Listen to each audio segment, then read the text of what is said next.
Hello everyone, আসসালামু আলাইকুম। Welcome back to my channel. আশা করি সবাই অনেক ভালো আছেন আর আল্লাহর রহমতে আমি অনেক ভালো আছি।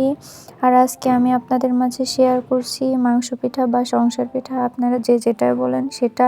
আর এখন আমি যে মাংস পিঠা বা সংসার পিঠার ভিতরে যে পুরটা বানানো হয় সেটাই আমি ভালো করে পেঁয়াজ মরিচ তারপরে যে যে মশলাপাতি দিতে হয় সেগুলো দিয়ে মাংস দিয়ে ভালো করে এই তো ভেজে নিচ্ছি আমি। আর এই মাংস পিঠার ভিতরের পুরটা যত ভাজা হবে তত বেশি মজা লাগবে। আর আপনারা কে কীরকম ভাজা খেতে পছন্দ করেন আমি জানি না, কিন্তু আমার এই ভিতরের পুরটা যত ভালো ভাজা হবে আমার ততই বেশি ভালো লাগে। তার জন্য আমি ভালো করে ভেজে ভেজে নিই। আর ভেজে ভেজে এই তো আমার ভাজিটা প্রায় হওয়ার পর্যায়ে চলে এসেছে। এই তো আমার ভাজির ফাইনাল লুক।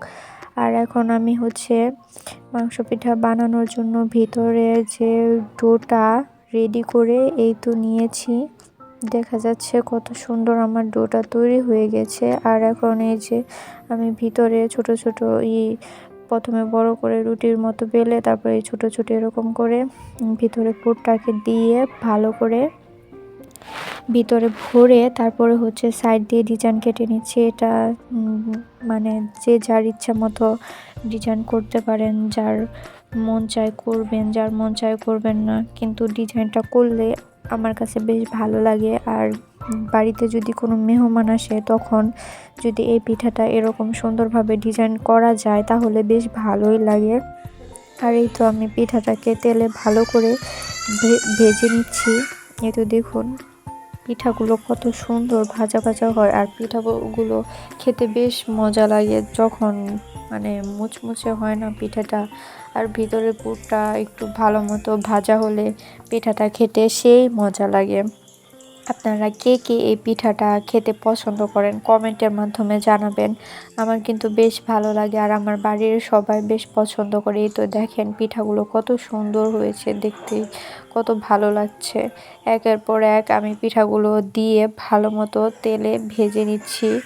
আপনারা যে যেরকম সাইজে আপনাদের বানাতে মন চায় সে সেরকম সাইজে বানাতে পারবেন। আর এই পিঠাটা কিন্তু এই যে কি বলবো, যে সিঙ্গারার মতো শেপ দিয়েও বানানো যায়। এটা হয়তো বা অনেকেই পারে, ওরকমভাবেও সোজাই লাগে আমার কাছে।